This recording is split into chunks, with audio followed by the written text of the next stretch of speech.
কলকাতার সমস্ত বিসর্জন ঘাটগুলো আমি আপনাদের ভিডিওর মাধ্যম দিয়ে দেখাচ্ছি। যে ঘাটটা আপনারা দেখলেন প্রথমে, ঘাটটার নাম হচ্ছে মায়ের ঘাট। তারপরে দেখলেন বাগবাজার, এখন দেখছেন কুমোরটুলি, যেখানে ঠাকুর তৈরি হয়। তারপরে আপনারা দেখছেন চাঁপাতলা, এই ঘাটটার নাম হচ্ছে চাঁপাতলা। দুর্গাপুজো ভাসানের আজকের তৃতীয় দিন, অর্থাৎ দ্বাদশী। এটা দেখছেন শোভাবাজার।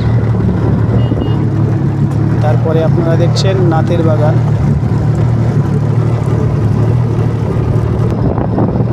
এটা দেখছেন নিমতলা ঘাট।